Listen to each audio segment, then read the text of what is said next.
Welcome to another episode of the Director's Chair, where we're discussing the works of David Lynch. Right now, I don't know if we're knee deep in season two, but we're getting to like kind of the episodes that are kind of considered like the conclusion for a lot of people in the show. Because what are we about 2 or 3 episodes left before it kind of goes on a downhill swing for viewership?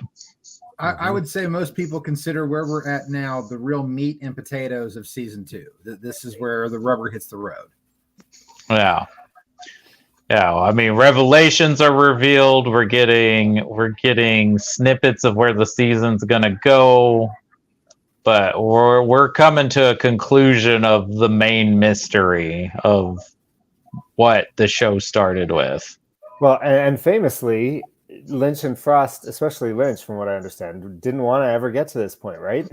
There was this idea they never wanted to solve the mystery and just leave that. It was the out golden there. goose that kept giving them golden eggs, and that was Lynch's exact wording for it. And the studios were like, no, ABC's like, we have to give people the answer. It's like, no, you really don't. But boy, they really did. Yeah, it's one of those things where there's a universe somewhere out there where they never solved it, and the series went on, and it would have been fascinating, I think, too. But in the hands of Mark Frost and David Lynch, them solving it also delivers in a way that probably wouldn't have under the guise of most other showrunners and writers. I think that is a very astute assessment. I think if anybody else was doing the show, that it doesn't get the I'll use this word. It doesn't have the satisfactory conclusion that particular storyline gets. Now, it's not a satisfactory conclusion to the season. Obviously, there's still more things that are going on, but to the core part of the show, I feel like it is a satisfactory conclusion, given the limitations of time they had to tell this story that they wanted to tell, the mandates that were put on them by ABC. I think they did the best job they could do. And the things they get away with in these 2 episodes on primetime television 30-something years ago. I don't know how the Lonely Souls episode, the conclusion of that episode, I don't know how that aired. I'm looking at the date that it actually aired. It was November 10th, 1990. I have no idea how that episode got away on network television. Genuinely have zero clue, because it's one of the most terrifying and disturbing things I've ever seen. Period. Full stop. Not just on TV. Period. Full stop. It's one of the most disturbing things ever, and that actually got through on network television, prime time network television. It's baffling to me, because I just feel like today it couldn't fly. Not on network.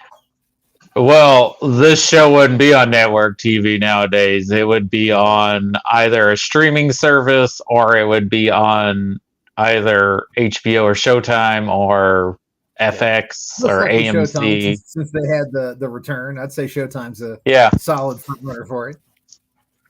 Yeah, I mean, I can count on my hand how many network television shows I watch now, which is, I don't know if network TV has just gotten less interesting, or I just don't have time to see what's on network TV. I feel like it's a little bit of both, but I feel like also too, most writers who are worth their salt are really trying to get picked up on the streaming services. I think there's a little more freedom. I think there's definitely freedom with regards to the ratings of what you can get away with in a show, but I think also probably some creative freedom as well. On a streaming service versus a network. A network, again, because it's a network, has rigorous things they have to follow. On streaming, it's kind of the Wild West. You can kind of get away with whatever you want to get away with. So I feel like, a lot of writers are really trying to get there. Plus, I mean, that Netflix money, that Amazon Prime money, I mean, I can't imagine it's lower than the network. I could be wrong. I don't really know, but I can't imagine they're paying less. Yeah, I just, that's a whole other topic, but the question is when does Netflix eventually run out of this infinite blank check money they give to creatives Well, to I do think it. we might be seeing some of that. I mean, Netflix seems to be scaling back some of their production, focusing on less and trying to do more quality. I mean, they're not Amazon or Apple, right? Which can just throw away money on whatever passion project Martin Scorsese wants to do. Well, But the I, but they I mean they have been and they still hold the like when you think about Netflix is the common denominator. If anyone has like people have multiple different streaming services, but everybody has Netflix still. They still hold on to that market share, and that could change into the future. But they've made their gamble on that, and so far it's paying off. So we'll see I how much just longer they can hold on to it. I just wish they would do what Apple is doing right now with their films. Give it that 6-week theatrical run with 3,000 screens. Especially when they're like bankrolling, David Fincher and Bradley Cooper and Todd Field and a lot of these big name directors who are got movies that are going straight to Netflix. Like, give them a 6-week I don't run know. at I the mean, I theater. know I know a lot of people feel that way. I'm not 100% sure I'm convinced. I get the point of that, but I also think that a lot of these films, like I just watched Todd Haynes' new one, May December. I'm not Yeah, sure Todd they would, Haynes, not Todd Field. My bad, Todd Haynes. but they would. I'm not sure how much of a like they do get a theatrical run. I've seen those films, The Killer, all of these recent like auteur directors streaming movies are playing in the local art house cinemas or maybe some and it's more of a limited release, but I'm not sure how many. Even with The Killer, like it probably would have done okay, but I'm not sure it could have made that kind of made the kind of money that would justify a 6-week and so many more people tune in. There's like films like Rustin, for example, I think is getting more eyes on it because it's available on Netflix than it would in a limited, sort of theatrical run that would have gotten 10 years ago, right? And maybe some film festivals and moving around, but so it gets more attention. And then if films like that and May December, if they get Oscar nominations for some of their acting performances, then more people will then turn back in. So I think Netflix knows what they're doing. And there's an accessibility, there's a democratization. Like, I go to the movie theater every week, and I know most people don't. I go to the cinemas, but for a lot of people, they get to see the films that are on the streaming services. They don't necessarily see the ones that are just in the cinemas. So that's true, and I benefit from it because most of those movies don't get to be theatrical released in my area. But Killers of the Flower Moon and Napoleon did, and I would have. I mean, I think May December probably would not do well with a 6-week run, but right. I would have loved to have seen The Killer on the big screen. I think it would have played really well in the theater, but not like gangbusters. But right, if you're in the city, I've seen them all playing at cinemas somewhere in the city, usually in a more limited release. But if you're not in a major center, then it is harder for sure to see some of those smaller ones. But side tangent aside, yes. what are some things that strike you two about these two episodes? Well, like you're saying, this is the big sort of moment. So many people turned off after this, or maybe a couple more episodes, but this really, the originally Twin Peaks was sold with the "Who Killed Laura Palmer" tagline. It was reminiscent of the "Who Shot JR" from like a generation before. That's what it was capitalized. This was seen as the end of the road, and a huge bump in the ratings. The quality of these two episodes. We talked a lot about Leslie Linka Glatter and her contributions in some of the previous discussions we've had. She delivers in spades here with episode 13, and then Lynch coming in and doing like what we've said. We can't believe we've seen this on TV. So yeah, these two are showcases, and there's been a number of these episodes. We talked about episode 2, and we've talked about the season premiere and this of season 2, and we talked about the second episode of season 2. Like, there are a number of these sort of touchstone moments. The funeral episode, maybe you could say there's a few of them, but these ones are right up there in terms of iconic moments. And watching these two again, like, just reminded for me how powerful they both are, and together I think they make a good watching the two of them together. Yeah, I think when you look at what these two episodes accomplish, I mean, you get, again, the big thing here, we're still getting more world building, we're still getting more lore getting developed. We're learning more and more about this world of Twin Peaks and sort of the world beyond the veil. We get still like some new characters coming in. We finally get to see Gordon Cole. And that's, God, I love every second that Gordon Cole is on screen. He's just ridiculously fun.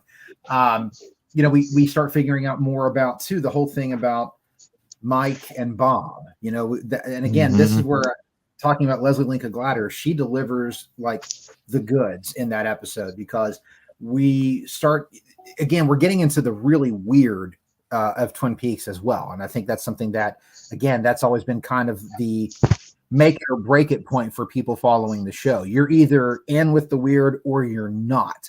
There's really no middle ground. Most people are either in with it or they're not, period. And these two episodes really kind of separate the wheat from the chaff, man. Like, if you're not with it after this, man, you're not going to be with it. Especially those final moments in Demons, where they're in the I guess what you call that, the conference room or interrogation room. Yes. And Gerard goes into his whole transformation.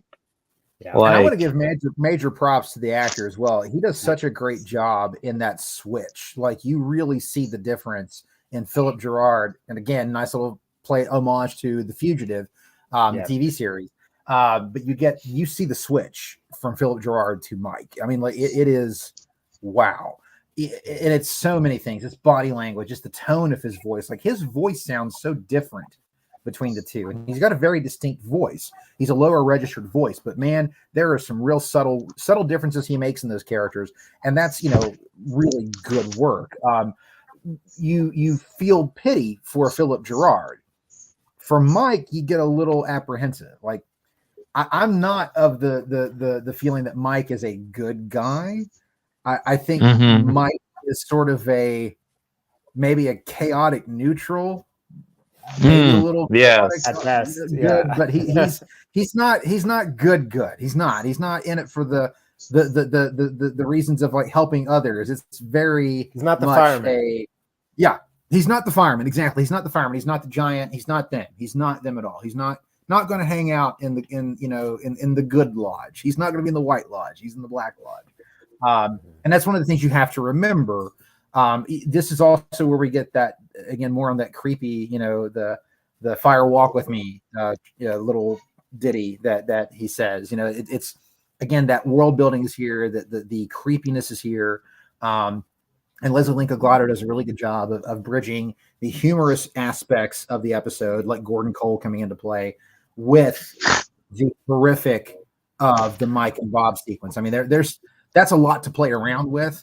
And she does it all very, very well. I really think, outside of Lynch, she may be the strongest director on the series of the first two seasons. Her episodes really are some of the heavy lift episodes, and she does a really good job with that. And I think this episode is a prime example as to why she needs to be. You need to put respect on her name when you're talking about this series, because she delivers really a fantastic episode here, and it may be the best episode that she's directed of the series. I love the character of Gordon Cole and David Lynch coming in and doing it, even though I feel like it's just David Lynch sort of playing a hyperalized version of himself. Sure. A little bit. That's fair. Yeah. That's fair.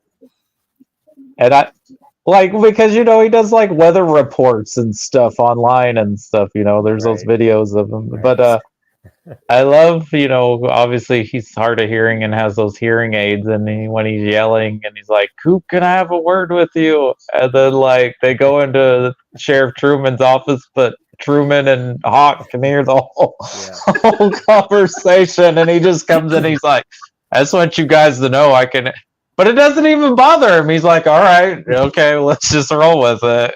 Nope, he's fantastic. But again, we get more of the association with. We're starting to build with Wyndham Earl, and we don't really know that quite yet. But we get the opening chess move, and we know that that's going to be the big thing for Cooper coming forward. And again, I'm very much Team Wyndham Earl. I think Wyndham Earl is a great character, and I think he is a saving grace of the second half of season 2. I really do. I think he's absolutely the saving grace. His storyline with Cooper is by far so critical. And then when we get to the final episode, hypercritical. But I really do like that. We get some those. We get those little seeds being planted. We're getting more of those seeds being planted because we've kind of got the reference to Wyndham Earl earlier in the season, and now we've get the game is in play, and that's, we don't quite understand how terrifying that is, but the first move has happened, and the opening salvo has landed. We don't know what all that's going to mean, but it's going to get really bad. And we know as genuinely nice and as good of a person as you can be as Agent Cooper is, we know that apparently he has a history of going a little half-cocked in and rushing into things. Yes, we get the mentioning of Pittsburgh, and we know that we get a little bit more into the sides of Dale Cooper that we've not seen ourselves. We as an audience have not seen that yet. We realize Cooper's a very competent, very intelligent man, but we know the compassionate, stalwart, Cooper. We've not seen his dark side yet. And it's interesting because, that becomes such an important part moving forward from season 2. It becomes such an important part of the show, and not trying to spoil what's coming up, but that dark side of Cooper will have ramifications for that Twin Peaks universe for the next 25 years. Man, it's coming. You don't know how it's coming, but it's coming. Again, these are all things that are important. They're not, nothing is ever there's nothing that's given without reason. There's nothing that's just said to be shocking or whatever. Everything that they're giving us is stuff that has actual honest to God payoff. May not be payoff until we got to see the return in 2017, but there's payoff to basically every clue they drop. And you really can't say that about every show that's like that. There's a lot. I mean, Lost is always to me the primary example of a show that completely missed everything. Like when you got to the end of it, and then it was that whole cop out of it was always about the journey. No, it wasn't. You built a show based around mysteries and people trying to figure out what's going on. Don't do that to us. And in Twin Peaks, there are, actual answers, the further we get down the road. So there's a lot of things that are set in motion in this episode. And I really like the fact that, again, the world building that's going on here is really good world building. The lore building is really coming along. And I think that with every scene in this episode, in every storyline that's involved, the stakes are getting raised. The A line story, the B line story, your C line stories, the stakes are being raised in each one. And we as an audience feel that, this is starting to really ramp up now. Something's coming. Something is going to happen. I really like the fact that, again, this episode does a very good job of really getting into that momentum that we just had from the previous episodes. It's really continuing that momentum and ramping it up. And again, that's what a good show does. Each episode, the stakes are raised, the storylines continue to evolve, but stakes are raised, and that's what this particular episode does a great job of. I think too, one of the things I wanted to mention was that I like that the one thing I noticed when I was watching these 2 episodes again is, as much as they're building to this major moment, and as much as we're talking about solving the mystery, there's also this idea. I mean, you talked about it a little bit in terms of, building the introduction to Wyndham Earl. But the show is also trying to continue its storylines. There's the one storyline so that we remain invested in the people in Twin Peaks. And I think one of the ones that I found the most sort of impactful was Shelley. The part where she, is realizing the situation that she's in and just how sort of where it's going, and her conversation with Norma about having to quit I just found so moving. And I've seen it before and I found it moving before, but I think this time it struck me even more than it maybe normally does. And some of that is about really how invested in the characters in the town and the ongoing soap opera plots that, and not in a pejorative way, but that these people's lives, right? And that was just really a great example. There's also Nadine and Ed, which is sort of oscillating between the humorous and the tragic as well. But Shelley's was the one that really sort of stuck out for me as being, yeah, you know what, I want, you know, like I'm invested in her, I'm invested in what's going to happen for her and all of that. And I like that the show was, as much as it was building to this conclusion, was also saying, hey, we've got these lives that we're following here, and you know, this town has stuff going on that is, you know, not just about solving the murder. Well, I think the other thing that really comes, if you think about what's going on with the episode, and you think about especially these two episodes we're talking about tonight, and you look at the characters who are involved, and you look at the world, it really continues to push, and it's something that I don't know. I think unless you're really into the show, but I think as a viewer, it's interesting the whole theme of duality, the whole theme of what we see here and what's really going on here, and every character rides that line. You know, and in this episode, again, we start finding out more that Cooper also rides that line. We find out about, you know, that, like you said, the whole Pittsburgh incident. He's not always, you know, the level-headed guy that we know him to be. There is another version. And of course, this goes on much more later on in the season when Hawk starts talking about, you know, the true self and the shadow self and how you present yourself in the lodge, things like that. The duality is so very important. And it's really interesting because we get Philip, Gerard, and Mike. And then we're about to find out Bob and what's going on with Bob. We've got, you know, Cooper and his dark side. We've got Shelley and Bobby and what everybody thinks they are and what they really are going on down here.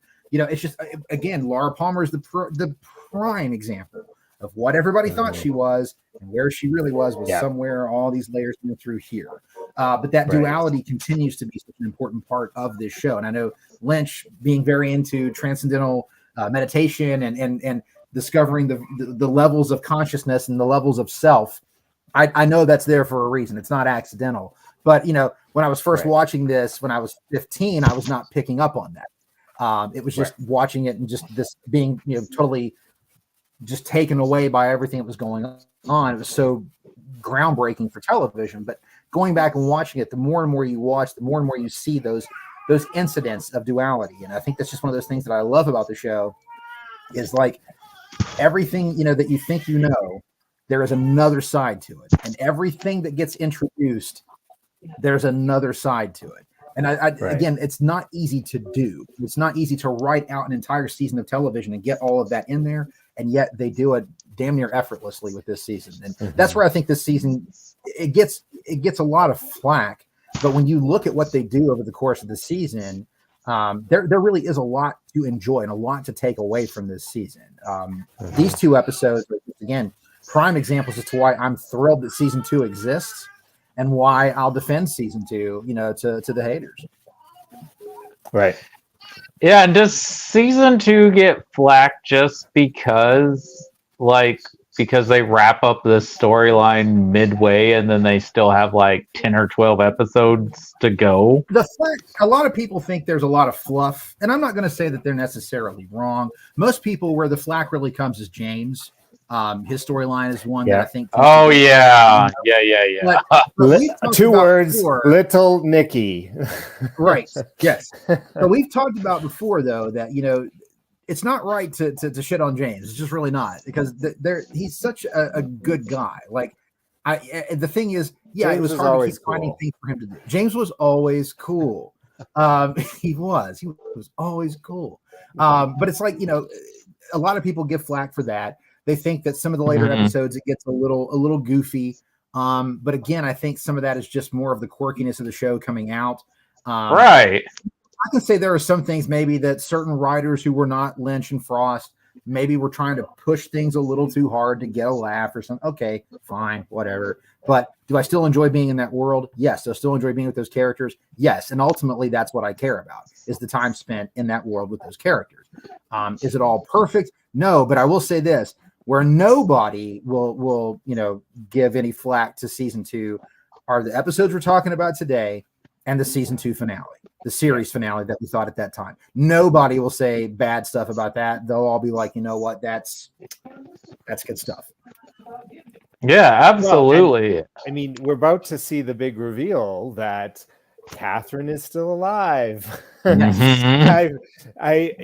That's, I think, an interesting thing I want us to touch on too, right? Like, watching it today, I think we all have like a better understanding of why that, maybe wasn't a great choice in terms of how they disguised Catherine. I still love the idea of Catherine being disguised, like faking her death and her comeback, and her plot is brilliant. And I have to say, Yes. like, the next couple episodes, there's some great, she has some amazing scenes, and the reveal to Pete was beautiful. Like, I think I almost tear up at that moment. It's funny, but it's also so, like, there's so much of it's great. It's really unfortunate that they did the yellow face thing. We know now that's not a good idea. If they had found some way to disguise her that didn't involve that, it would have been just chef's kiss, because it's such a great, I would agree with that.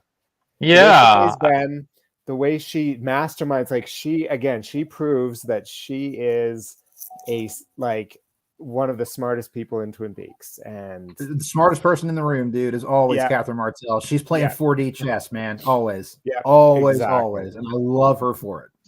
Yeah, I mean, it's very theatrical, melodramatic, and soap opera standards. But yes, you cannot. They shouldn't have done that. But I guess in 1990, nobody was as upset as they would be if someone tried to do this in 2023. But I mean, they could have just had her play some kind of, like, fine, disguise her as a man, but make her like one of the Norwegians or something, even. A white male, and it would have been fine. She could be Norwegian or Swedish or whatever nationality they wanted to put on her. Like, anything would have been better than yellowface. But again, we have to remember it was 1990, and that's right. There wasn't as much on the politically correct spectrum at that time. So we'll take it at face value. Just, I don't think there was any ill intent. I think it was just misplaced, but the idea behind the storyline is fantastic. Yeah. But I got a question for you guys. So Pete obviously is a little shocked and before he puts 2 to 2 together, but I feel like that scene earlier at the Great Northern, like, he knows something's up with this person. That's feel like question. there's. I mean, Pete though operates on a different level too, right? Like, I'm not sure he would like. Yeah, I mean, he's such an interesting character, right? He's brilliant in a lot of ways, but also really kind of a bumpkin in other ways. I'm trying to think of what the right word, and it's escaping me. But he's, maybe certain things go past him, right? And he can be a bit oblivious. I think that's fair. I think that's fair. I do. Yeah. But I mean, his overall decency too, though. Like, even when, like, so this stranger is in his house, comes up and kisses him without his consent, and he says, "Hey, you better back off," but he doesn't like come out like something, like there's just a general sort of decency, like I said to Pete. And then when he realizes again, it melts my heart a little bit when he sees that Catherine is still alive. And I think you could even chalk it up that Pete, when he sees her the first time in there, just sees this person that I believe Pete's one of those people that just feels connections, like on a spiritual type level, that even if he doesn't know it's Catherine, he just feels some sort of weird connection there that he's not expecting to feel. I believe Pete could absolutely be that kind of person, like that sort of like emotional intelligence that nobody would expect him to have, but he absolutely does. He's such a kind and caring and accepting human being that I can just chalk it up to just, he felt something there that he didn't even quite know what it was, but I think you could say he felt something. I think that's a total fair assessment. I really do. Yeah. Well, looking at 13, obviously the big thing here, of course, is the scene with Philip Gerard. And rewatching it, like, Bradley, what were your thoughts going back into that scene, knowing what was going to happen, but how did the scene play for you this time? Well, I agree with what you said about how, like, what a great performance it is, and the way that he really helps you understand the, there's a part of it where I'm like, these guys are like, they're going to get sued, because this guy needs his medicine. They're denying it to him. Like there's a lot of like here, but I mean, he establishes right away, I'm in no pain.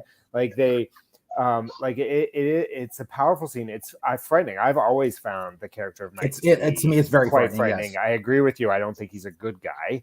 No. He's not killing like Bob is anymore. I get the sense that he is not killing anymore. Yeah, I think the key word there is anymore with yeah. I think the key word But he that's the key word he says. And it's just yeah, but I do find him terrifying.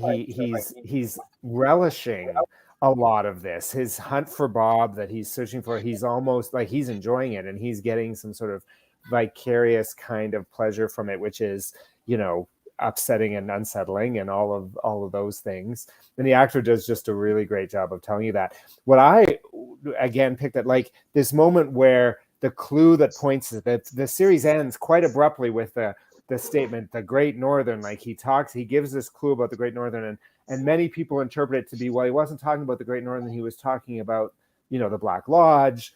But I actually think he's talking about both. I mean, we saw Leland there. So while it might be a bit of misdirection, and again, they're trying to point all the fingers at Ben at this point. But of course, yes. But we saw that Leland was there visiting Ben. So of course that's where Gerard's going to point them to. And I think he is actually referring to a number of things all at once, which is, you know, what so much of Twin Peaks is doing. And you've already commented on the, you know, the layers that, on the one hand, in the physical reality, there is the Great Northern, and this description fits it, but it also fits, you know, the Black Lodge and the spirits and the way that they interact in the, you know, in the real world. So there's such I just think such a brilliant kind of clue that just works on so many levels. Powerful scene again, like you said, like she has crafted such a great episode, and it feeds so well into Lonely Souls, into episode 14, that it just, the two of them together makes such a great watching pair.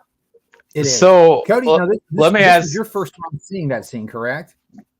Oh, it's my second. Okay. What was it like for you though? Because I mean, having only seen it one time before, getting into it now, how did it hit you this time? I think this time, instead of being like wrapped up into the drama and plot of the show, because these episodes are still fairly memorable for me. Oh yeah. I just got lost in the mood and like how they shot the scene and like what their intentions were. Like you can feel the tension and like genuinely how frightening the situation is in that scene. And that's like more of what came from it this time watching it. And I was just like, damn, that's like really well shot and lit, like for 1990. And of course, I'm watching it, and I'm sure it's been restored to as good of what it could be, even though I think it's presented in the pan and scan presentation of TV of 1990. It's still gonna be in the 4:3. Yeah, it's still gonna be in the 4:3. Yeah. But I was like, this is better looking than some stuff that's on TV right now. Yeah. You can say that about a lot of, really almost all of Twin Peaks, because again, everything was so thoughtfully, you know, shot. Everything to me, I think what really hit me this time watching it though was just how much, like, if you didn't tell me, if I didn't know that David Lynch didn't direct that episode, I wouldn't have known. Like, it feels like David Lynch shot that whole thing. Like, it really feels like a Lynch story. And again, kudos to Leslie Nichols Glatter for really getting the tone, getting the vibe, getting the style that makes it feel very much. And again, beautiful bookend to the episode that David Lynch is about to direct. She does a really great job of really capturing everything that makes Lynch really, and putting it out there on the screen. Like it really is like, I really have, looking back through this again, I really think she is, next to Lynch, I think she's the best director on the show. I really do. I feel pretty confident with that statement. But the movie, from this scene from a narrative perspective, like, this is the scene that confirms there are these evil demons out there, right? The episode is called Demons. I know the names came later from a German thing, broadcast, but whatever. This idea that, like, we've had glimpses of this, we've had suggestions, but now we have someone saying, I was a killing demon, and he was my partner, and I'm hunting him down. Like, that's terrifying. It's a horror movie stuff we're getting into now, right? Mhm. Like, this is, when you think about it from that point of view, like I'm thinking from Harry, like Hawk, maybe Hawk is aware of a lot of this. Cooper certainly Yeah, has I some think knowledge. Hawk definitely is on that Yeah. spectrum of figuring that he understands there's a different. Yeah. Hawk knows there's a veil, like he knows there's Yeah. something beyond it. He's pierced it. Yeah, Cooper and is Cooper also very open to the idea. And Cole, But they've Harry got is their not, Blue man. Rose cases. They already have Right. experience with this. Harry, though, Harry's this an has got to be uncharted blowing his waters, mind. man. Yeah, poor uncharted guy. waters.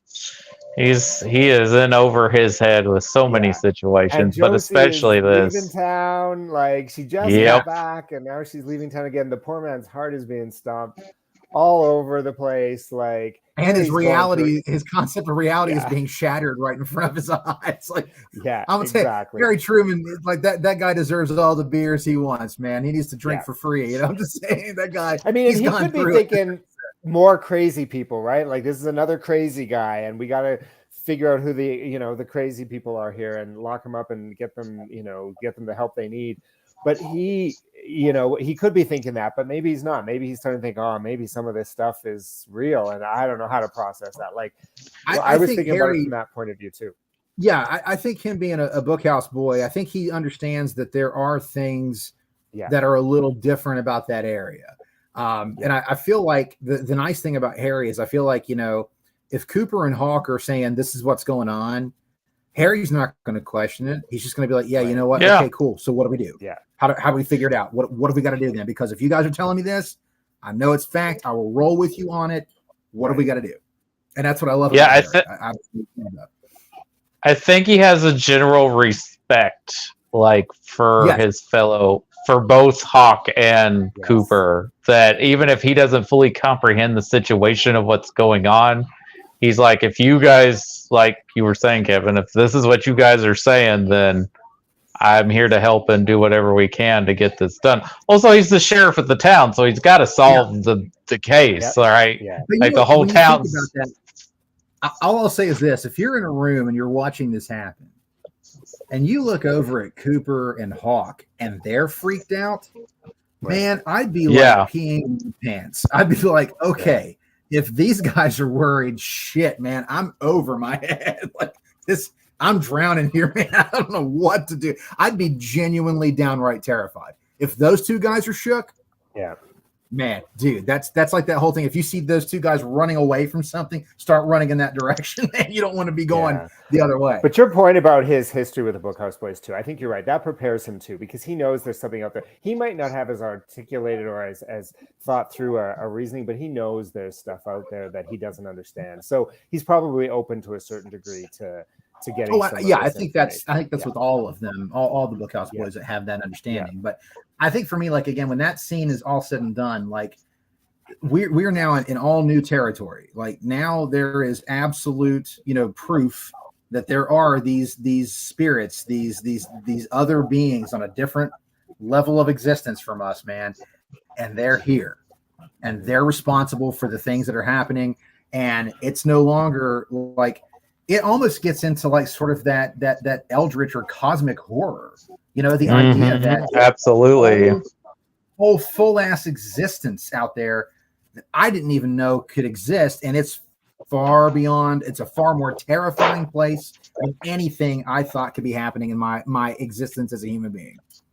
Yeah, and that it threatens our reason, not just our physical health, but our mental health as well. So I think that's again, on that cosmic horror level, it's kind of it's kind of there, man. Like it really is. And I just remember when the next episode, the revelation of Bob, that moment, it's such a simple shot, but it literally pierced through me the first time I saw it. It was absolutely.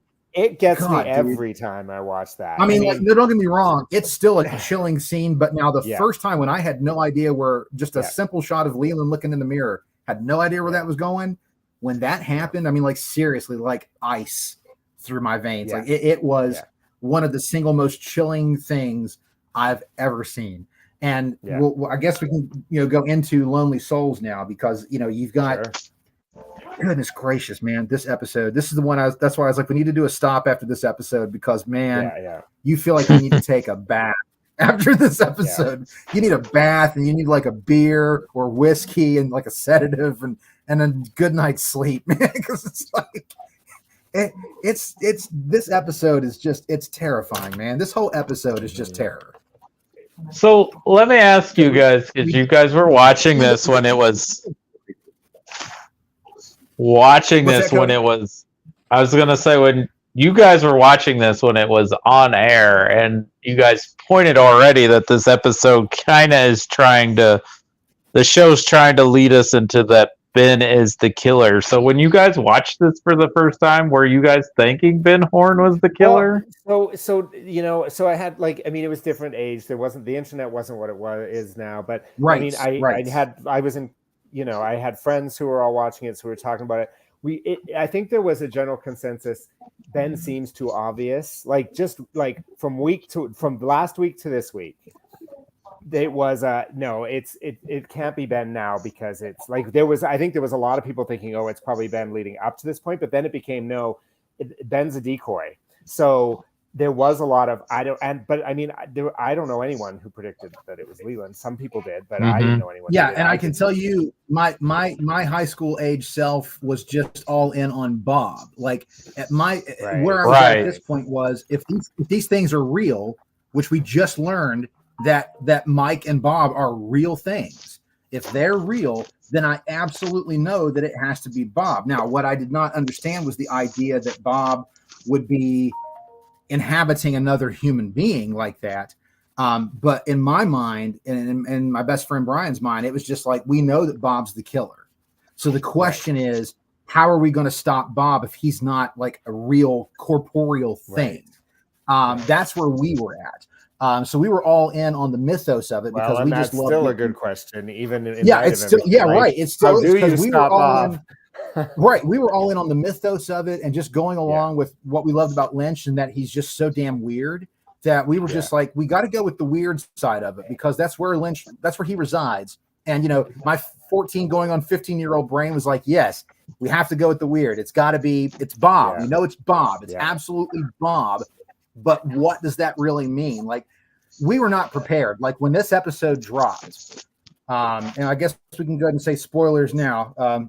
When this episode drops and the revelation that it is genuinely Leland Palmer who is who Bob is inhabiting, like it really was. It was so startling. Like, I mean, the hairs on the back of my neck went up. Like it just was that whole thing of like, oh my God. And then it's that you don't process it at the time.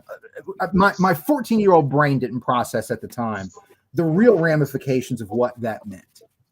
Right. It was after the show was over that we're sitting there talking, and we're like, oh God. Like, do you realize that was him doing all the heinous sexual assaults on Laura? And then it's just like, Christ, man. Like at that point, really, I mean, like my teenage brain just kind of like, you know what? It was the equivalent of that's enough internet for today. Like it was just like, I gotta stop thinking about this. Right now. I can't do this right now. So I was 18, and so my friends and I, we were talking a lot about it. And again, week to week, you're watching it, you're talking about it in between. The next day, you talk about it all week. We had figured out that Bob was again, because we knew Mike was an inhabiting spirit. We figured Bob was an inhabiting spirit. We didn't know who he was inhabiting. Nobody that I was talking to was picking Leland, but I think because none of us, maybe even we didn't want to think that, right? Like, right. No, you don't horrible that would be. That. No. Right. Yeah. And so it's too terrible. I remember us talking specifically that we didn't think it was Ben because it seemed too obvious. They would have, they wouldn't reveal it the episode before the reveal. So we were really in our head there was going to be somebody, we didn't know who, and I didn't even have a guess at this point. I think I was just beyond, because I think I had thought Ben up to this point, and then it changed my mind. And so I was ready to see who is the person who was inhabiting Bob. But when that scene happened, and the episode, like watching it again, the amount of time Lynch spends building the dread, the record player, the needle going, like having played out the record, which I think is again a really interesting symbol. But the sound of it, the repetitiveness of it, the amount of time you see that you see the house, right? And that you see the thing, like the ominous of it, like you're in the house and it starts to, like, I think at some point before the mirror, it dawned on me, I can't tell you exactly where, but it just, I knew that the killer was in the house. And and so, but then the moment that Leland is looking in the mirror, even before you see the flash to Bob, it's so terrifying. His face is so terrifying. The way Lynch creates unnerving scenes in all of his, like, you can go through all of his filmography, which we will, but yeah, but that, like, just even seeing that, and then when it does do the flash, I think about it now, I'm getting the chills, right? Like it happens to me every time I watch it. I have to prepare myself to watch this episode. When I'm sitting down to watch this episode, I brace myself, right? Because what you're about to see is so awful, and what it reveals about what's happened in the past is so awful that you have to be prepared mentally for it.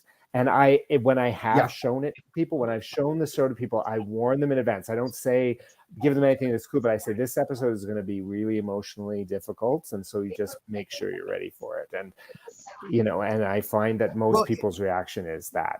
It's also like just the build up around the house too. It's Cooper going to the bar, and it's the music playing at the bar. It's the old man walking up to him, telling him, "I'm so sorry." It's all those things just. And then of course the giant with "It's Happening Again." Like it's there is just so much tension, and it's amazing to me. I was thinking earlier today about just the Palmer house and just what an absolute like box of trauma and horror that house is.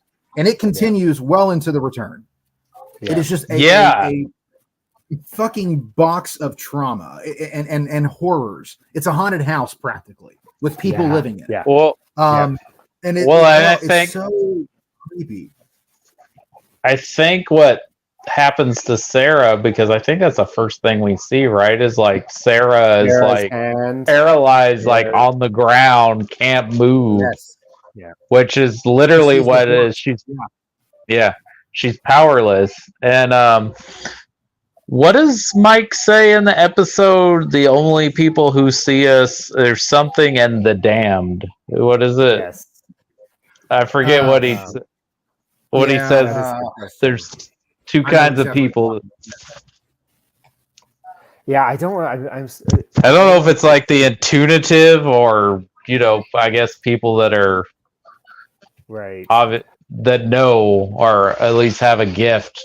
But again, now that we know more about Sarah, I was thinking about that too, as I was like, maybe part of it, I always sort of ruled it as Leland needs to get Sarah out of the way so he can do what he needs to do. But I also think he needs to suppress Judy to a certain degree, right? And so there's more going on there now when you look back than maybe even before. But your comment about the haunted house, I wanted to comment on that. I think that is so, in terms of a box of trauma, that's what houses where there is abuse are, right? And that's one of those things about this show and this storyline that is just so brilliant, is the way that he finds a fantastic and supernatural narrative that's so accurately and realistically touches on the real lived experience of victims of abuse, right? Because houses like that, I've talked to people who've gone through things that, in terms of their being able to be in those physical spaces again, and just the amount of the horror that's there. And so your observation there, I just think is so on point. And it's interesting when you look at the way show. That house is a beautiful house. Jesus, it's a beautiful home. It really is. But it is amazing how he's able to shoot that house in daylight, at nighttime, with all the lights on, and make it the most unnerving fucking place on the planet. And again, so much of it is sound. And I've always said that Lynch's maybe his greatest strength is his use of sound. And I coined the phrase that he does that I coined it industrial silence. And it's in any one of the movies, when there's no sound, you still hear that hum. There's always that electrical hum. Now, in Twin Peaks, that hum has a different meaning, but there's always just that sound there. Here Even it's the when record quiet, turning. the record skipping, the sound of the fan. There's always Yeah. just these little normal sounds that become like jackhammers, basically. And there's subtle sounds, but they become like jackhammers in that moment. And again, it's taking something so normal as a ceiling fan, as a record player, as a pretty, home that people live in, and making it so unnerving. And like, if I could have a tour of the Palmer house, I don't know if I can actually go into that house in real life. I really don't. I'd be so freaked out by what I've seen there. My heart would be racing. Yeah. I would not want to go upstairs. If they made me go up to the room where Bob was behind that dresser, I'd be like, no, I'm not going in that room. I'm good. I think someone lives in that house. I don't know how they do it. The homeowners are in that last scene of Twin Peaks: The Return. Like, those are the people who really own the house, which is hilarious. I know. But no, wow. I live in it. It'd be nightmare fuel, man. Like, Jesus H. Like, I couldn't. No. I can only think of people who bought it who've never seen Twin Peaks. Because I wouldn't want to live in that house. I mean, I know it's a show, but I'd feel like that house is like haunted or tainted or touched or something. I'd be like, nope, I'm not. I can't. There's just some things with that. And I think that's what Lynch does, right? He takes the ordinary or what we think is just something we see every day and unlocks. His test for it. Blue Velvet's where he tests it all right there. Like, it almost feels like that was his demo reel to make Twin Peaks. Really.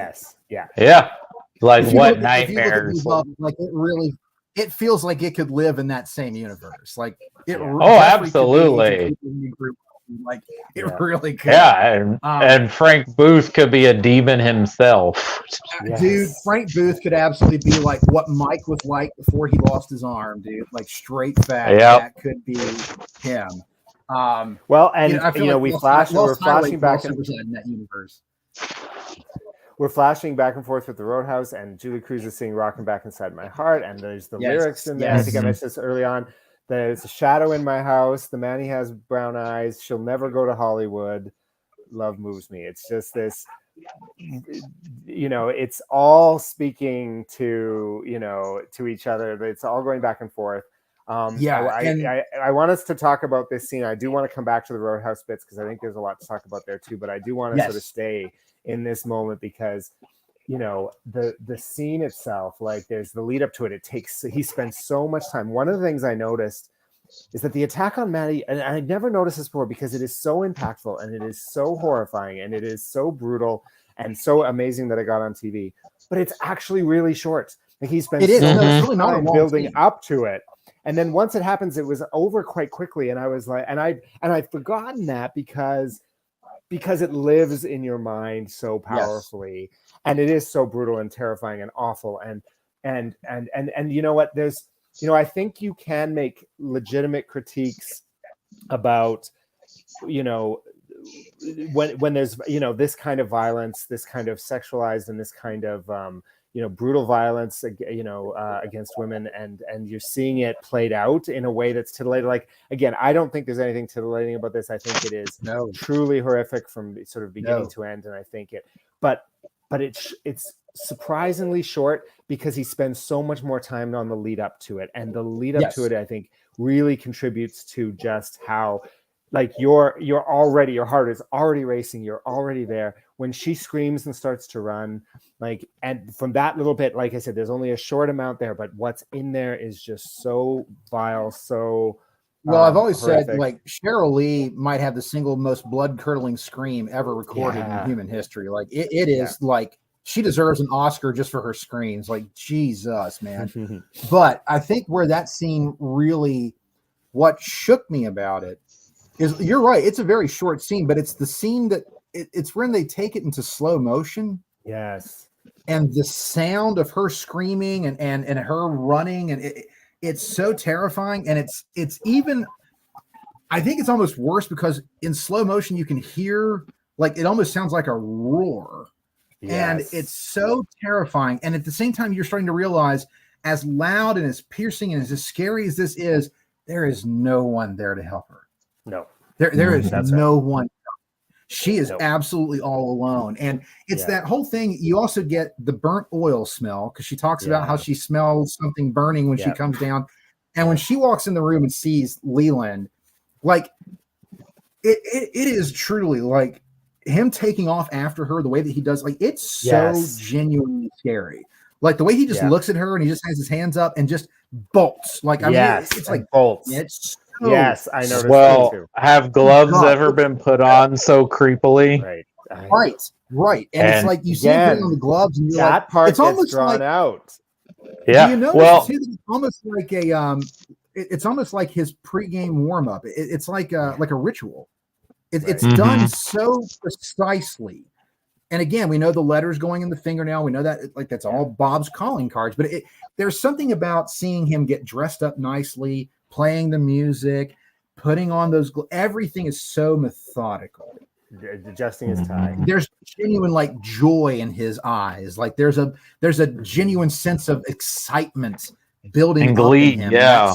And that's so freaky Yeah. and Well, terrifying. and what's another thing that's interesting too is the scene when it goes back and forth between visions of Bob with the light and then the real world with Leland. yes, That the Bob scenes are sexual and the Leland scenes are violence, Are not. and they're like mirrors of each other. And he's basically making it two sides of the same coin. Like the effect that has about sexual violence and like what he's he's the way he conveys that is just so powerful and terrifying, right? Like whenever you see Bob with her, he's licking her, he's put he's sex, and it's clearly assault. I'm not like it's not romanticized in any way. She is not consenting in any way. She's there's crying, no she's screaming. consent. No, But it's sexualized. Whereas with Leland, when you see him with Leland, it's all punches and again, horrifying to watch because you feel each punch, but like punches and slamming her, pushing her. Like, but it's interesting how those two visions of him do the different aspects of the crime, if that makes sense. And I think it's true. It's fascinating to think about. Yes. And that's why I've always said there's that part of me that in the acts that Leland doesn't really know what all is going on. Like I just thoroughly believe he doesn't really have that control. And I think what I've always thought was that Bob lets him see as almost a way of torturing Leland at the same time as he's torturing whoever he's assaulting. And I feel like almost like for Bob, it's like a double rush. Oh yeah. Like he's literally messing with the person he's inhabiting, who is an innocent person and someone who was also the victim of abuse, possibly by Bob. We don't really truly know that. Yeah. So it's like Bob using someone that he abused as that vessel. I think so as well, because of the whole backstory of his childhood. To have no control. Like I think that's what makes Leland that much more tragic to me, is that and the way I view it is that Leland is not a willing participant in what is happening. He is at that moment, it's like the switch. And unfortunately, because Bob being the sadistic bastard that he is, I almost feel like in that back and forth, that's where Leland is getting a chance to see what he's doing. And it's still Bob in control, but it's like him letting Leland see just what's going on. That's to me like what I've always thought the sadness of Leland's existence is that when Bob is in control, he has no control to stop what's happening. He's not a willing participant, but unfortunately he's in the back seat and he's allowed to see everything that's being done basically in his name. And that's so tragic and so disturbing on a whole other level to me. Like it just really bothers me a lot on that level, because Leland is not that person, but Bob makes him that person. So again, you can take it that Leland is fully aware and fully happy to be a part of it, and it's the guilt that catches up. You can totally take it that way. You're not wrong in that. I just me, like I don't know if I see it either one of those ways. I think for me that I don't know if I see it as fully, like I think that I see it as like more sort of compulsion based. And so again, whether or not it's you take it as, sort of a controlling spirit, or whether or not you think it as like just sort of the the lack of ability of self-control, and maybe a lot of self-denial, and a lot of blacking out, a lot of like, blacking out the parts that that you can't accept about yourself. I think again, though, I've always said all of these theories are there in the text. Like you can that's what's great about it, is that you can interpret it in a number of ways, and nobody's really wrong. Yeah, and nobody's wrong. That's the way I see it. Yeah, exactly. Nobody's wrong. Nobody's wrong. Yeah.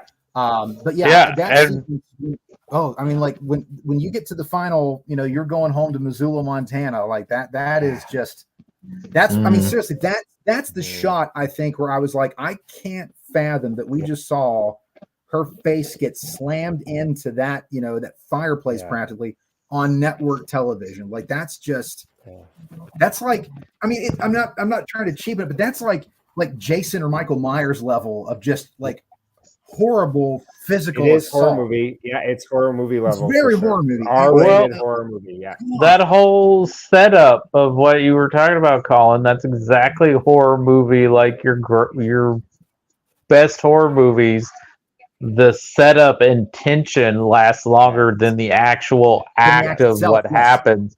Yeah, because like Jaws or the original Halloween, like all the lead ups to the kills are more suspenseful than the actual murders that happen in those films.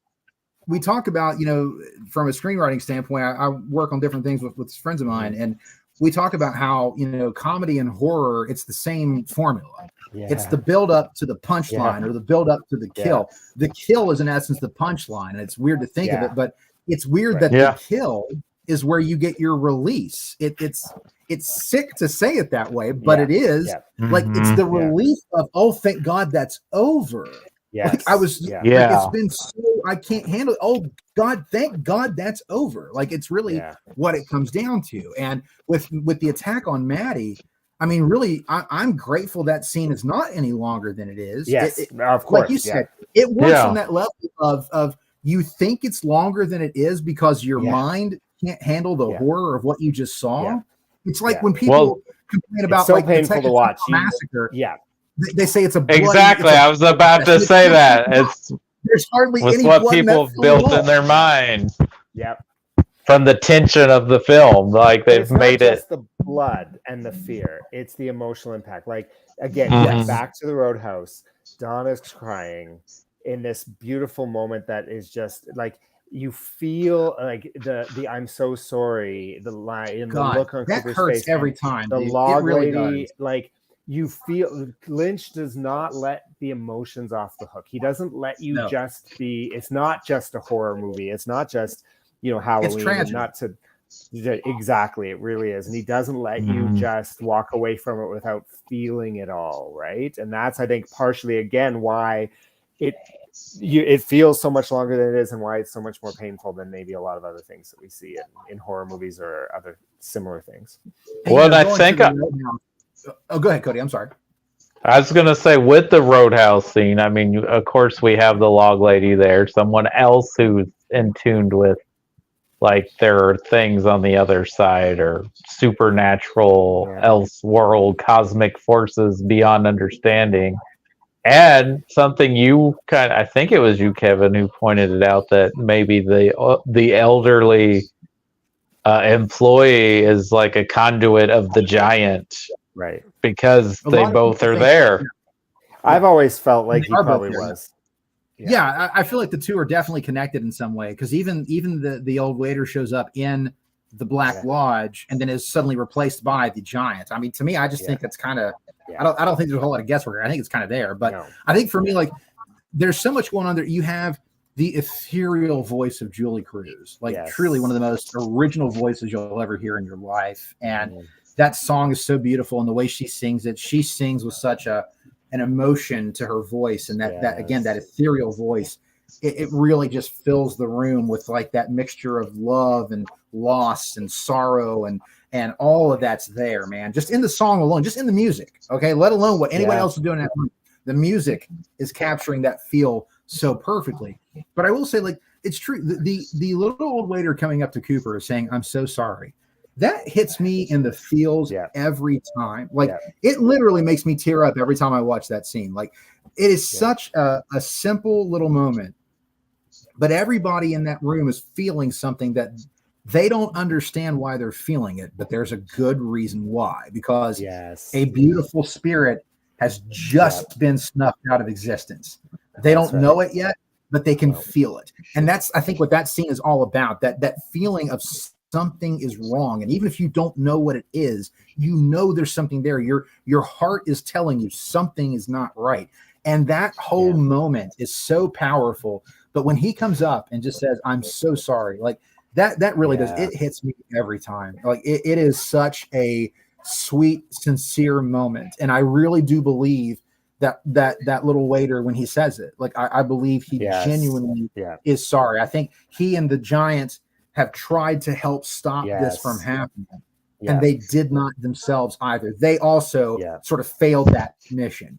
And they feel that loss as well. And very again, much it's so. that duality.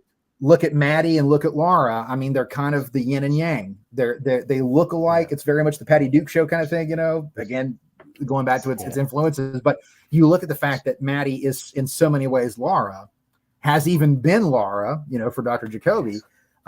There's sort of that, again, that duality there. And again, it's almost like losing Laura a second time. Not Laura. And that's one of the things that's so great about, like, there's the scene where she says goodbye to James. And when I first watched it, didn't think as much about it, like sort of, or when I was younger and would rewatch the show. But as I've grown older, I see that scene is so much more important, because she's really realizing, hey, I'm getting sucked into this.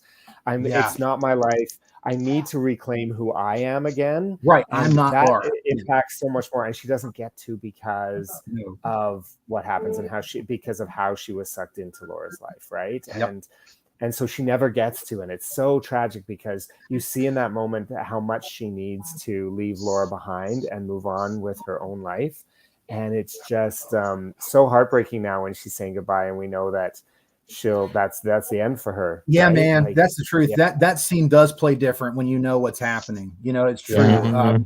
It's this episode really, I mean, like it at the end of this, like I said, the reason I wanted this to be like the cap of what we talk about tonight. Like even talking about it now, man, I'm getting teary-eyed. I'm getting like that feeling, like, because what it ultimately comes down to, this episode, I mean, the title "Lonely Souls" really sums it up. It's that feeling of loss that everybody has. You know, Harold, you know, has committed suicide. He's out. He's off the playing field now, and it's like he's gone. And we know now that Maddie is gone. We now know what Leland is, and we know that Cooper couldn't stop it. The Giant couldn't stop it. Nobody could stop it from happening. And there's just that. You know, you look at James and Donna, and they've lost. In essence, they've lost Laura again. Yeah. You know, with the loss. They don't know it yet, but they can feel it. Something's not right. Yeah. And you think about what they were kind of, it's almost a Maddie. It's so, when you look now at Maddie's story, it's sad that everybody that she encountered basically wanted her to be their Laura, to try to find some sort of closure. And so she gives up herself basically, and look at what happens in the end. She ends up just like Laura, in the same outcome.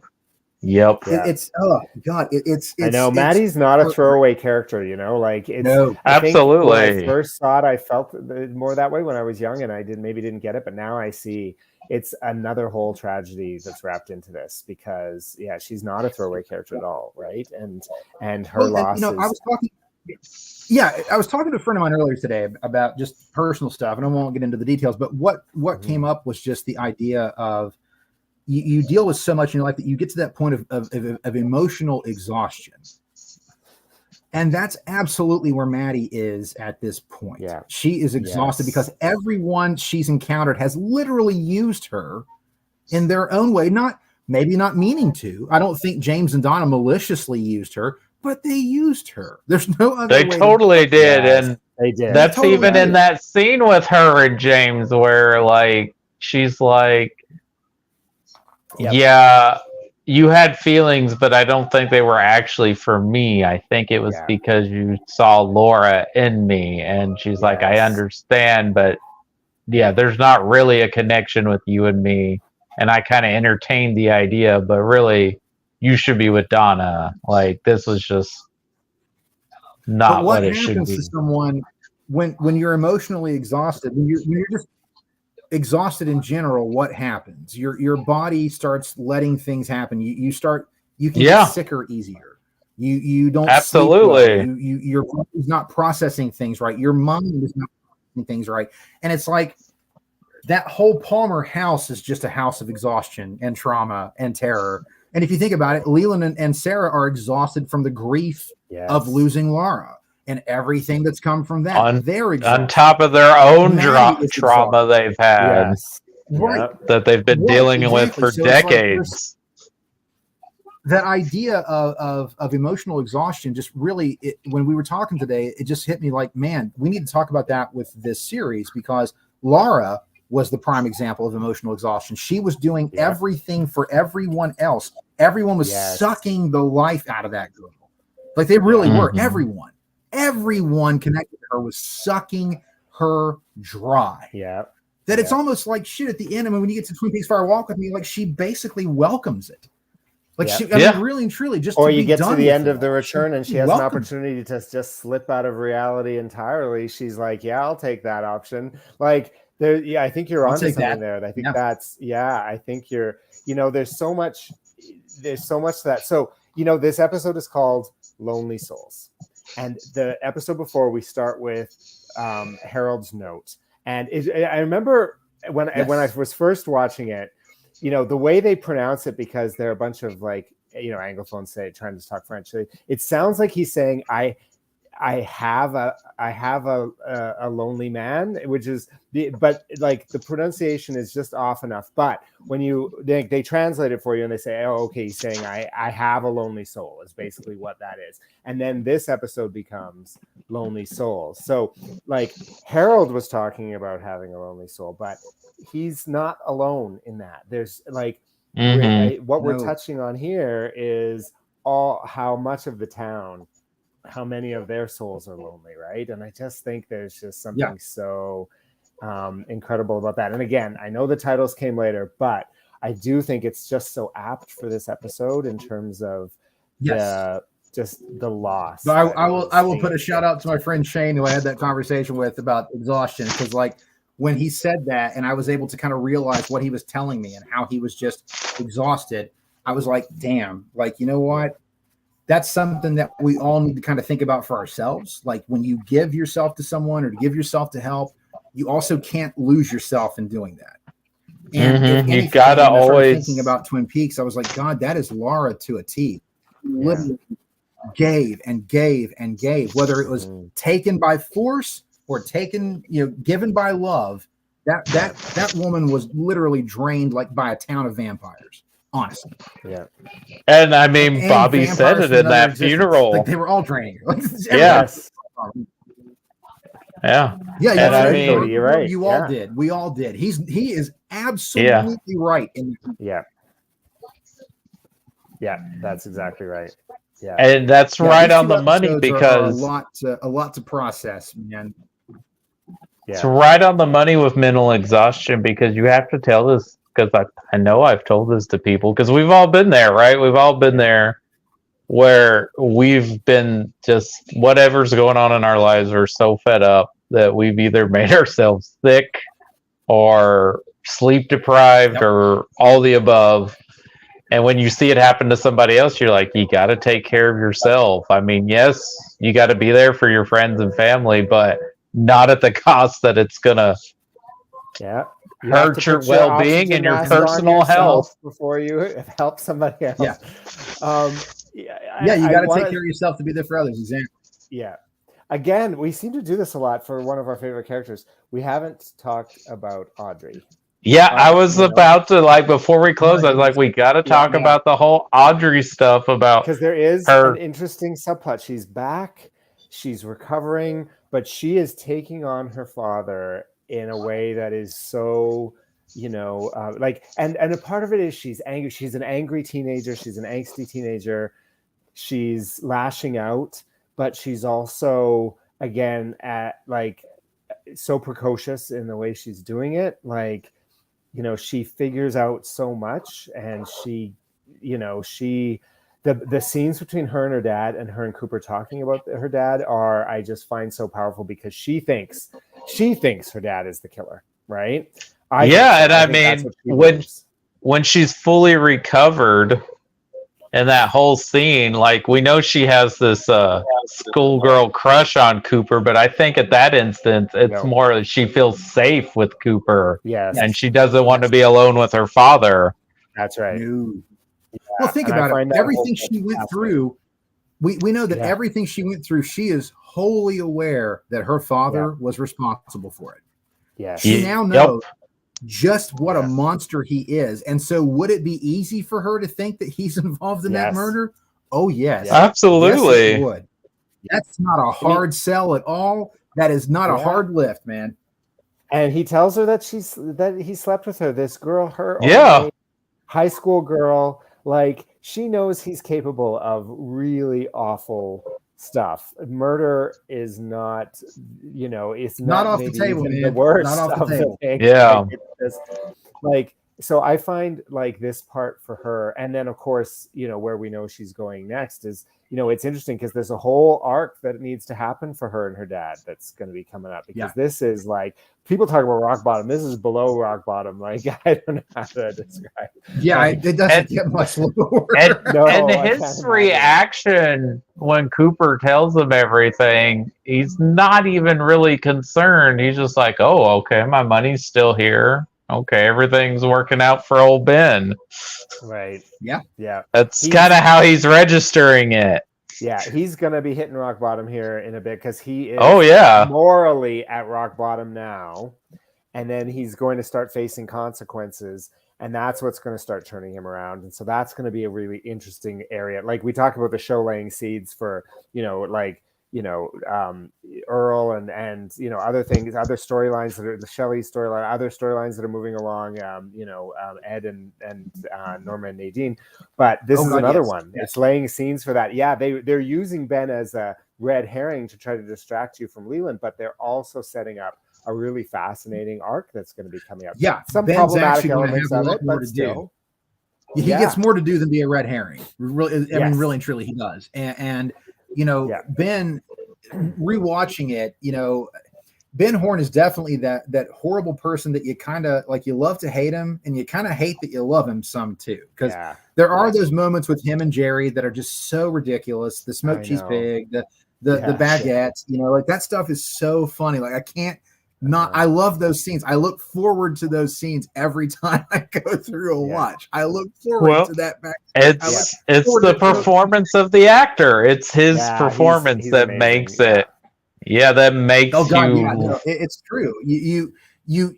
I think what's really weird too. We were just kind of talking about Audrey and the realization of what all has happened, and that we understand why she thinks that he would be the murderer. Isn't it kind of weird though, and sad that murder isn't the worst thing he would have been capable of? I know. The worst is the fact that he could absolutely, basically, sexually abuse a high school aged girl, a girl that his daughter goes to school with, and had no problem doing it. And also, he was the daughter of his friend. Like, I mean, not that makes it any better if it was a stranger, but still, it just feels. Yeah, his trusted lawyer and friend. That too. Like, he's basically pimping girls out through his department store. He's child trafficking. Yeah, he literally is. He's horrible. Yeah, and yet, like, somehow rock bottom. Yeah, I still don't. I hate Ben Horn, but I don't hate Ben Horn because I know it's hard. The performance is really what it comes down to. The performance is so good, and it's those moments when with him and Joan Chen. Then that scene where she's like, "We're done." Like, excellent scene. Oh, that is so delicious melodrama where he's like stalemate, and then she's like, "And I have a key," and then he's like, "Game recognizes game." Yep. I think he does. I think he is respecting her. I think he's like enjoying it, and he likes the fact that he is meeting a true competitor. Like, I think that's why he loves Catherine so much. I think that's why he's all into Catherine. She's basically him as a woman. I mean, like without the sex trafficking, but I mean, she basically is the female Ben Horn. I mean, the way she operates, again, she's the smartest person in the room. She's always 2 steps ahead of you, and you don't realize it until it's over and she's got the dagger in your back. Like that's just how she is. And I think game recognizes game. I think that he really, I think his turn on with Catherine is that basically she's a mirror image of himself, man. And again, it's that duality that's going on there. Like it's all there, man. It's all there. Like it's so interesting. Like these 2 episodes really are they really take you through the emotional gamut. But at the same time, I feel like these 2 episodes are like the absolute like crux of why I love Twin Peaks. Like everything I love about Twin Peaks is in these 2 episodes. The horror, the humor, the heart, the drama, the laughs, like it's all there. Like it's just everything is there in these 2 episodes, man. Like it really captures everything. Yeah, and 2 of the best episodes of the show, and there's absolutely episodes. Yes, but yeah, definitely 2 of the best. Yeah, and, I think that's an easy thing to say. And it is unfortunate because this was the end for a lot of viewers. Like after this, the show just tanked in the ratings, and it really did sort of was the end of the road for the success of the show until 25 years later. But yeah, it's which is too bad because there's so many good things that it's doing and that it's laying the seeds for the future. Yeah, looking at Wikipedia, it's showing that Lonely Souls clock 17.2 million viewers, and then it doesn't reach that high, and it's a steadily lower as we go through the rest of the season. These 2 are like I said, I brace myself for this part of the show. I'm always excited to watch them. I'm always terrified to watch them. The bits with Bob and Leland are some of the scariest, but like they are the kind of thing that after I watch, I feel the chill, and like it's one of those things where it affects you and I feel uneasy still, even though I've watched it so many times. And it's definitely, I still have memories of sitting down to watch it the very first time, which was so long ago, but it still resonates for me in terms of the impact that I knew that this was one of the moments of TV that I would remember forever. Yeah, it's from an emotional standpoint. I mean, it is a draining episode. Like you feel like you've gone through it when you get to the end of it. You really have. Again, the final moments there at the Roadhouse and everything, like it's just, man, it really does. It just hits you in a way that few TV shows can really ever do, honestly. And the fact that even all these years later and all these rewatches later, it still resonates on that level. That doesn't just happen by accident, man. That's fantastic writing, fantastic directing, fantastic acting. And really, I think the thing that maybe the greatest character in all of Twin Peaks, the atmosphere, it just really, it's all there, man. I mean, it's all there. And it's just one of those things where everything in these 2 episodes, again, everything I love about Twin Peaks is here. And I would basically, I'd say, especially Lonely Souls, it's just a damn perfect episode of television. Like it is. Well, what's interesting too is that normally in a murder mystery, which this is being framed as it was sold as a murder mystery, the revelation of the reveal of the killer is the moment of relief. It's the resolution. It is the the world is at peace again. The reveal of this killer makes everything worse than it was than we thought it was before, right? Like it's the opposite. It totally subverts the idea of a murder mystery trope, right? It takes the reveal of it, and you start thinking about what all of that means. We've talked about this already in this episode, Kevin. You did. It makes it, when you start thinking about it, it makes everything worse, and you almost wish you didn't know. Yeah, and it's interesting that the final moments of the show are not spent with Bob and Leland. They're spent in the Roadhouse with everybody just having this weird sort of cry session going on. Basically, nobody understands why, but it's interesting that that's where the episode ends. Not in the house, not focused on the body of Maddie, which is where a lot of shows would end, or it would end with Bob making some horrifying face to the camera, fade to black, whatever. Yeah. It's not evil it's laugh. Not, it doesn't end where you think it would be. Yeah. It doesn't end where you think it would end. It ends. The thing I think why it works is why this episode works is yes, the episode's main point was to reveal the murderer of Laura Palmer. Yeah. Okay. But what the episode does a great job of reminding us is that, yes, we've been trying to figure out who the killer is, and that's a great. What it's really reminding us, though, is the tragedy of Laura Palmer. Yes. And this particular episode ends on reminding us that this is tragic. This, if you're watching this for the exploitation, you're not getting it here. No, you're getting the reminder that this was a real human being. These are real human beings responding to these lies. Like, this is real. This is emotional. This is. And now we have two. Now we have another. Now that, like I said, Maddie's not a throwaway character either. These characters are not fridged. This isn't that kind of a murder mystery. This is not a cold case. No. True crime podcast. This is real town America and the effects of what a murder has on a town like this. Like Cooper said to Albert, this is a place where, life matters and every life matters, and it's true. And even Maddie, who was not technically a resident of Twin Peaks, became beloved by so many for the wrong and right reasons. And her loss will be felt, as the series goes on. It's one of those things where, again, the older I get, the more experiences in my life that I have, the more I can appreciate Twin Peaks. Like it's one of those pieces of art that the more I look at it, every time I revisit it, I see something a little bit differently. And a lot of that is because of who I am watching it at that time.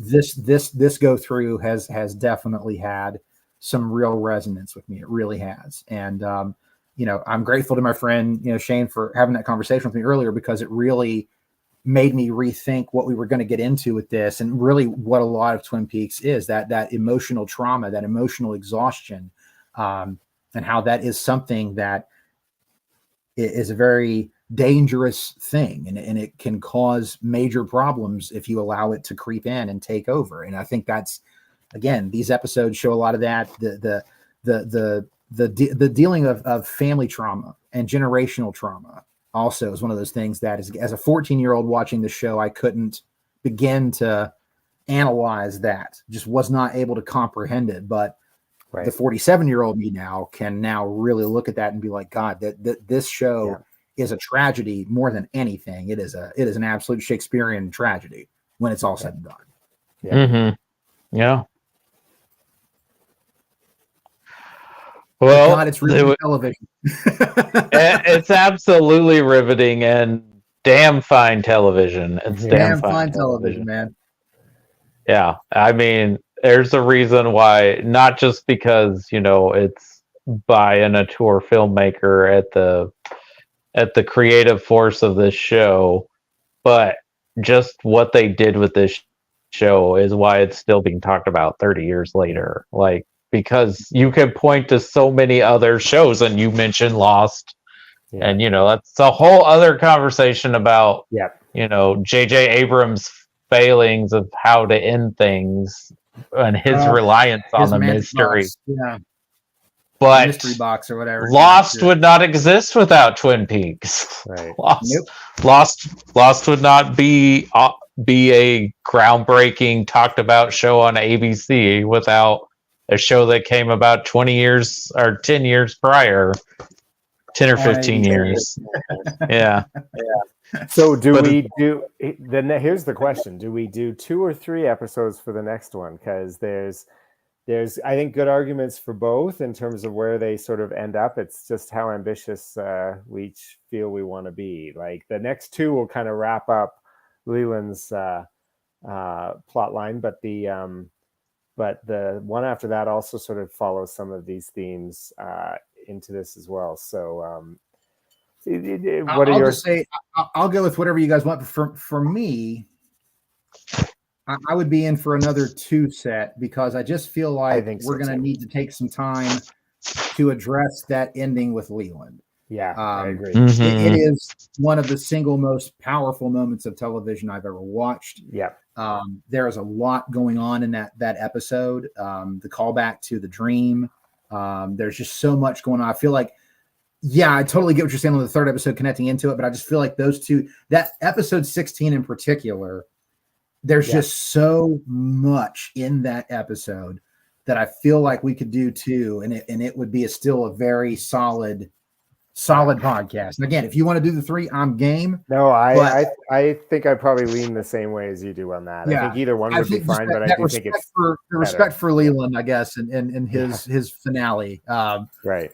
That episode really is one of those that, again, I remember where I was when I saw it. I was at my friend Brian's house and we were watching it, and I just was stunned, shocked, terrified, sad. There's just so much to take in that episode that I feel like we can let those two be together. And I think just like we did tonight, it'll be a very thorough discussion because, boy, there's so much in those 2 episodes. Sounds good to me. I think so then. I think that works, especially with what you guys are talking about, and like it does kind of have an ending note. So, and there's probably a lot of unpack in these 2 episodes because we're at 90 minutes with these 2. So that's probably enough food for thought for the next one. Is just those 2 episodes. So does the 17th work for everybody? Unfortunately, it doesn't for me. Does it have to be a Sunday night? Could we maybe do the 18th, the Monday night? A Monday night would be fine. Yeah, I actually should be okay on a Monday evening. Sorry, you guys. I know I've been a little difficult the last couple, but dude, no, it's okay. We've all had push it back a week because I don't think we want to be doing this. Yeah, we don't want to do that on Christmas. Merry Christmas, guys! No, it's like that promotion they did for the Girl with the Dragon Tattoo for Fincher's version because they released it in December, and it was released in the trailer as the feel bad movie of the holiday. Right. So this would be the feel bad podcast of the holiday if we're doing it, man. God. Yeah, no, I love the last episode 16 that we're going to end on. And I'm looking at it. It debuted on December 1st, so it's right there in that time frame. So, wow. Yeah, no, Monday's fine, and right. We don't want to do this for Christmas, and Kevin, that's a theory that people think that's why Girl with the Dragon Tattoo wasn't a bigger hit, is because for whatever reason they thought because of the success of those books that people would see it as counter programming, and like people were like, I don't want to watch that at Christmas time. Well, I'll be honest, I couldn't wait to see it, and I loved it. So like I'm in. Yeah, I was surprised. I thought I really enjoyed it too. I was actually, we were spending the holidays in Maui that year, and I remember tracking down a little cinema in Maui because it was like 1 or something. Like it wasn't a lot, and just so we could go see it. So yeah, I was kind of surprised that it was. Didn't end up becoming the blockbuster people thought it would. But no, the 18th works for me. If that works for you guys, that would be great. And Cody, just on a quick wrap up, because again, this is just what your second viewing of Twin Peaks all the way through, correct? Yes, it'll be my second viewing. Then my question to you is seriously, like, how did that the finale with this episode in particular? How did that hit you this time? Knowing that you knew what the revelation with Bob and Leland was going to be, but knowing what you knew, how did the rest of the episode play out for you? Well, I think with what you guys talk about, like with the whole ending and everything, especially the murder of Maddie, I guess in my mind thought that was longer too. I didn't realize like it's just like, as soon as it happens, it's over. So. But like, what about the Roadhouse stuff for you though? Like, how did that hit you this time? Going into it. Oh man, it hit me way more this time because I don't even remember that part the first time as well. I think the first time there's just the violence is like shock. It's all just so there that maybe some of the rest of it just you don't have time to process it all. So Cody, did you have made it through the whole series of the one time so far, right? And this is now. So you didn't miss any of the original? I watched the whole episode. Okay. I've watched every episode. So yeah, but Yeah, the whole Roadhouse sequence definitely hit me more because like I didn't even remember all the stuff going on with all these characters and how it's all connected to what's happening around the events. It's just it's really powerful and like shows you that it's true talent here, that they're doing something more than just shock value and murder and mystery. Like there's human drama here too, and emotions, and like every actor in that scene is giving it, they're really selling it. And nobody phones it in ever. Nobody phones it in. And that music is so haunting, even though it sounds like such a sweet melody. Like if you're really listening to it, it's really haunting. And there's the two songs. There's the "Rocking Back Inside My Heart" first, and then it switches to "The World Spins," which is a sadder, a bit moodier, still beautiful, still that like Julie Cruz gorgeous kind of like only she does that sort of thing. But it does take a sadder turn. It takes a quieter, more contemplative turn at that point. So yeah, it's great music. One of these days we're gonna have to talk more about the music in this show. Well, especially when we get to the return, because I think that's almost every episode ends with like a musical performance. But I really appreciated watching it again. Bad Elementary score is kind of a character in its own self as well, and it's magical. I remember getting the cassette tape of the soundtrack and being so excited. Like when had I ever bought the soundtrack to a TV show? I know, never happened. Me too. I remember. I remember the day I bought the CD. Like I remember going into the store and buying it because I was so excited to get it because I just love the music so much. So yeah, we're gonna have to talk more about the music in one of these. Yeah, I remember the first day that I saw Twin Peaks Fire Walk with Me, the soundtrack was out. Like I grabbed that instantly. Like I was so stoked to have more Twin Peaks music, and that soundtrack does not disappoint either. I mean, it is very intense and really well done. So yeah, we'll definitely speak more on the music. We can almost devote an episode to the music. Honestly, there's a lot to talk about there. Honestly, there really is. But yeah, we'll gather back for episodes 15 and 16. I think that's a solid night right there, man. Again, a lot to unpack, and Cody, especially with this being your second time through, I think in particular, episode 17 is really gonna knock you for a loop. I think there's gonna be a lot of things you're like, damn, I did not catch that the first time, and boy, I'm still catching new stuff, and I've watched each one of these like 7 or 8 times. So Yep. Well, I'm just glad I'm doing it, because talking with you guys and then just kind of re-watching them and then kind of having our little book club sessions with these couple of episodes, it's like it's a good way to put it. Well, catching things it's a joy to have 2 other people like to talk with about it, just because like it's Twin Peaks is such a personal show for me, and there's not a whole lot of people who love it on that level, that to get the chance to talk about it with people who look at it that same way, like A, it's been glorious just talking about it, but B, now the friendships that I have, once again, Twin Peaks brings new friends into my life, and that's another beautiful thing about it, that connectivity that comes from a show like this. Again, there's shows that really will hit you in your life, movies that will hit in your life, and boy, they just make an impact and they never go away.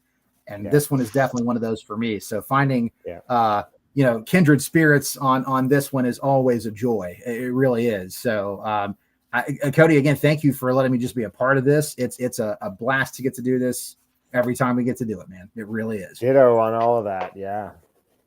Well, I'm glad you guys are enjoying it, and I appreciate your guys' level of expertise on this show, and I appreciate like getting to watch it again and catch all these things I didn't catch, because the first time you watch it, you get wrapped up in like the plot. Yeah.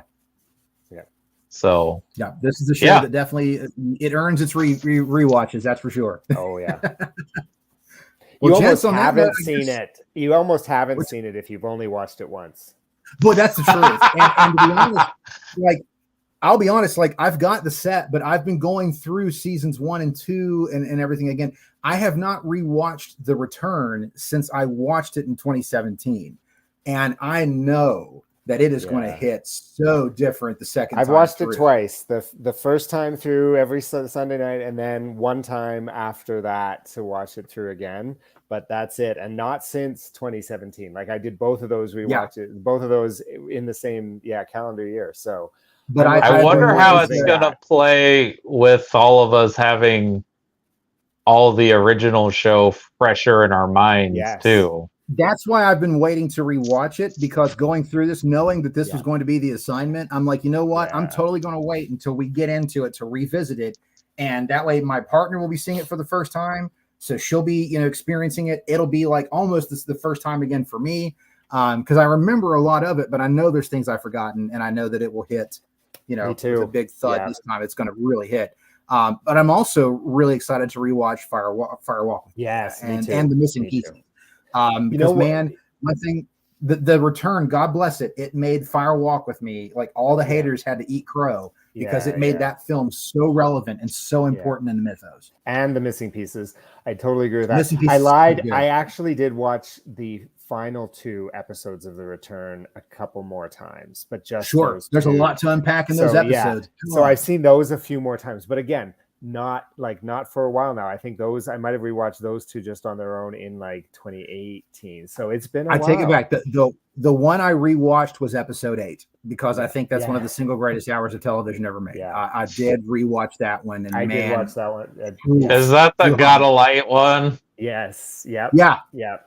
That's the Oppenheimer episode right there, basically. Mm-hmm. Yeah. All right. Well, thank you guys for staying up late. First episode ends with 9 Inch Nails, and then it goes to that. So. Well, as always, guys, it's been a pleasure. Thank you so much for letting me be a part of it, and I can't wait to talk about the next 2 episodes. Yeah, I can't wait to see you guys in 2 weeks. So, we'll see you soon. Bye. Right.